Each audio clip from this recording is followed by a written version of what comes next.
अगर आपने इस ड्रामा के पिछले पार्ट नहीं देखे तो पहले आप उन्हें देख लें और पार्ट 9 ऑलरेडी सेकंड चैनल केरश 2.0 पर अपलोड हो चुका है। तो अगर आपने अभी तक पार्ट 9 नहीं देखा तो पहले आप उसे देख लें। नाउ फाइनल पार्ट 10 की एक्सप्लेनेशन स्टार्ट करते हैं। मुहान अकेले में जिंगजिंग से बात करता है और बताता है, भले ही मैंने शीशी से शादी रिवेंज लेने के लिए की, पर अब वो मेरी वाइफ है और वो मेरी रिस्पॉन्सिबिलिटी है। जिंगजिंग, मुहान मैं तुम्हारे साथ रहना चाहती हूँ, मैं तुम्हारी मिस्ट्रेस बनने को भी तैयार हूँ। मुहान चिल्लाकर कहता है, ऐसा कहकर तुम हम दोनों की इंसल्ट कर रही हो। अब मैं रिग्रेट कर रहा हूँ कि मैंने तुम्हारी गलतियों पर तुम्हें माफ ही क्यों किया और तुम ज्यादा इनोसेंट बनने की कोशिश नहीं करो। मुझे सारा सच पता चल चुका है कि साशा की डेथ के पीछे कौन था और वो उसे छोड़कर चला जाता है। बाहर शीशी सोचती है शायद मुहान अभी भी साशा को ही लाइक करता है। तभी उसे ढूंढता हुआ मुहान उसके पास आता है। दोनों साथ में कहते हैं, मुझे तुमसे कुछ कहना है। शीशी कहती है, पहले तुम कहो। मुहान साशा के बारे में बोलने को होता है, तभी शीशी कहती है, मुझे डाइवोर्स चाहिए। मुहान पूछता है, हम इतने टाइम से साथ हैं फिर भी तुम डाइवोर्स चाहती हो? शीशी बिना जवाब दिए जाने लगती है। मुहान उसे रोकता है और किस करता है। शीशी उसे धक्का देकर चली जाती है। 2 दिन हो जाते हैं, शीशी स्टूडियो में ही वर्क करती रहती है, वो घर नहीं जाती। मिंग शीशी और यान को बैड न्यूज देता है कि जिंगजिंग की मॉम ने अपना कलेक्शन लॉन्च इवेंट उनसे आगे की डेट पर शिफ्ट कर दिया है, जिंगजिंग की एंगेजमेंट की वजह से। शीशी, एंगेजमेंट? मिंग, हाँ, मिस्टर मिंग के साथ उसकी एंगेजमेंट हो रही है। शीशी, पर जिंगजिंग की एंगेजमेंट है, इसमें बैड न्यूज क्या है? मिंग, शो में वो जो ड्रेसेस प्रेजेंट कर रही हैं वो हमारी जैसी सेम है। शीशी टेंशन में आ जाती है और उसे याद आता है उस दिन जब जिंगजिंग उसके स्टूडियो में आई थी तो उसने उसके सारे डिजाइन देख लिए थे। अब जब शीशी प्रॉब्लम में है तो मुहान भी उसकी हेल्प करता है। वो उसे उसकी मॉम के अच्छे से अच्छे डिजाइन ढूंढ कर देता है। शीशी कहती है, ये सारे मेरी मॉम के डिजाइन हैं जो कि जिंगजिंग की मॉम ने कॉपी कर लिए। मैं पहले ही समझ नहीं पाई कि उस दिन जिंगजिंग मेरा प्लान जानने के लिए आई थी। तभी उसकी मॉम ने अपने शो की डेट हमसे आगे कर ली, जिससे सब समझे कि हमने उनके डिजाइन कॉपी किए हैं। मुहान, अब तुम्हें घर चलना चाहिए, मैं तुम्हें मिस कर रहा हूँ और मुझे अब सब कुछ पता चल चुका है कि साशा के साथ क्या हुआ था। उसे जिंगजिंग ने मारा और सारा ब्लेम तुम्हारे ऊपर डाल दिया। शीशी सोचती है, उसने अपनी बहन को क्यों मारा? मुहान, मैंने ये सब अभी इसलिए किसी को नहीं बताया क्योंकि मैं खुद जिंगजिंग के मुंह से ये सुनना चाहता हूँ। शीशी, पर तुम क्या करने वाले हो? मुहान, बस तुम मेरी हेल्प करना, सब कुछ हो जाएगा। शीशी, ठीक है। देन शीशी जिशेन से मिलने जाती है। जिशेन उसे बहुत फेमस डिजाइनर मिस्टर लिन से मिलाता है। मिस्टर लिन शीशी को बताते हैं कि वो पहले उसकी मॉम के साथ वर्क करते थे और कॉलेज टाइम से दोनों बेस्ट फ्रेंड थे। शीशी, हाँ, मॉम ने मुझे आपके बारे में बताया था। मिस्टर लिन, अभी रिसेंटली मैंने न्यूज में देखा कि मिसेस गो तुम्हारी मॉम के डिजाइन शो कर रही हैं। जिशेन, इसलिए तुम्हारी हेल्प के लिए मिस्टर लिन अब्रॉड से आए हैं। देन जिशेन उन दोनों को बात करने के लिए अकेला छोड़कर चला जाता है। मिस्टर लिन शीशी को उसकी मॉम के कुछ लास्ट डिजाइन्स देते हैं जो उनके पास सेफ रखे हुए थे और बताते हैं, तुम्हारी मॉम को लगा था कि कोई उनके डिजाइन्स कॉपी कर रहा है तो उन्होंने मुझे रखने दी।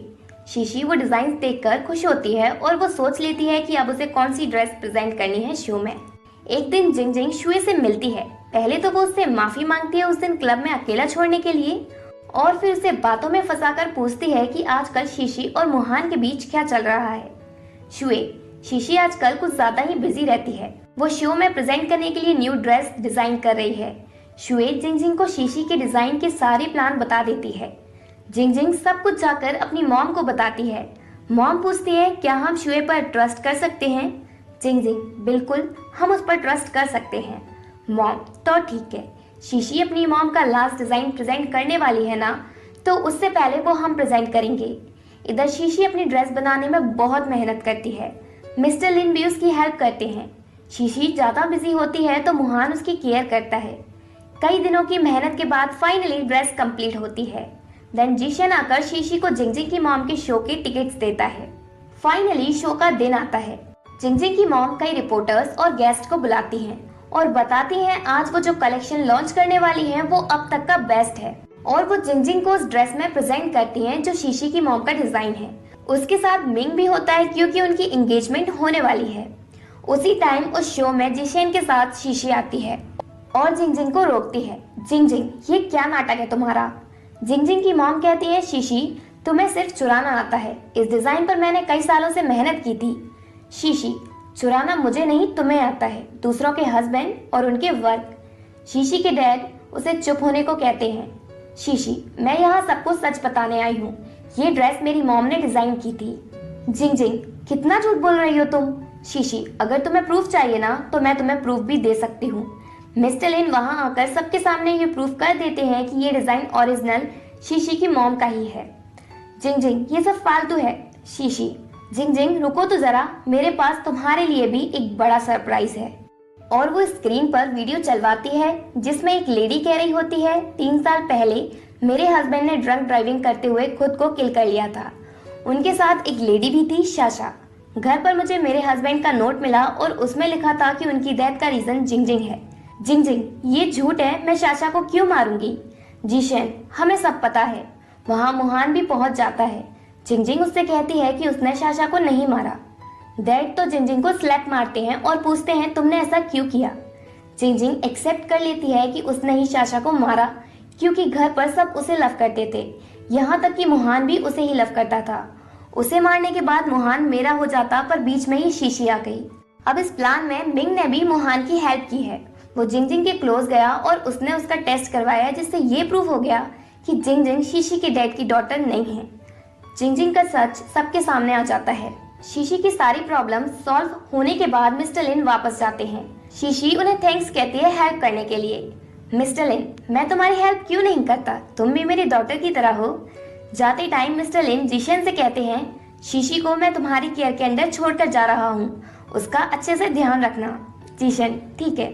उनके जाने के बाद शीशी जिशन को थैंक्स कहती है उसकी इतनी हेल्प करने के लिए, क्योंकि अगर वो मिस्टर लिन को नहीं ढूंढता तो उसकी मॉम को जस्टिस नहीं मिलता। जिशन, तुम गलत पर्सन को थैंक्स कह रही हो। मैंने कुछ नहीं किया, मैंने तो बस किसी का ऑर्डर पूरा किया। इस सब का क्रेडिट तुम्हारे हस्बैंड को जाता है। शीशी, क्या? जिशन, मुझे वर्क से जाना है तो मोहान से सब क्लियर करो। देन शीशी स्टूडियो जाती है जहाँ वो देखती है मिंग और यान उसके लिए वेडिंग गाउन चूज करने में लगे हैं। शीशी, पर तुम ये क्यों कर रहे हो, अब घर जाओ और रेस्ट करो, हमारा मेन वर्क हो गया। यान बाहर आकर मोहान को बताती है कि मैंने अच्छे अच्छे वेडिंग गाउन के डिजाइन देख लिए हैं। देन एक गार्डन में शीशी मोहान को बात करने बुलाती है। मोहान वहां पहुंचता है और पूछता है तुम मुझसे क्या बात करना चाहती हो, हम घर पर भी बात कर सकते थे। शीशी, थैंक्स जो तुमने मेरे लिए इतना कुछ किया। मोहान, ये कोई बड़ी बात नहीं है। शीशी, अब मुझे लगता है हमें हमारे बारे में बात करना चाहिए। मोहान, मैं तुम्हें डाइवोर्स देना नहीं चाहता, अब से हम अपने हर मिनट को साथ में बिताएंगे, मुझे कोई रिवेंज नहीं लेना तुमसे। शीशी, मोहान मैं बहुत डरी हुई हूँ, तुम्हें नहीं पता मैंने कितना सहा है। मोहान अपसेट हो जाता है और कहता है अगर तुम यही चाहती हो तो ठीक है। शीशी एकदम से उसे किस करती है और कहती है ये हमारी न्यू बिगनिंग है। मोहान खुश हो जाता है और कहता है तुम इतने टाइम से मेरे साथ मजाक कर रही थी। मोहान शीशी को न्यू वेडिंग के लिए प्रपोज करता है जिसमें कोई इंटरप्शन नहीं होगा और तुम वही गाउन पहनना जो तुमने डिजाइन किया है। शीशी, गाउन के बारे में तुम्हें कैसे पता? मोहान, मेरी जासूस यान तुम्हारे स्टूडियो में वर्क करती है और क्या तुम मुझसे शादी करोगी? शीशी, हाँ। और फाइनली लॉर्ड्स ऑफ ट्रबल के बाद दोनों एक हो जाते हैं और इसी के साथ फाइनल पार्ट 10 एंड होता है। आई होप आप सभी को ड्रामा की एक्सप्लेनेशन पसंद आई होगी।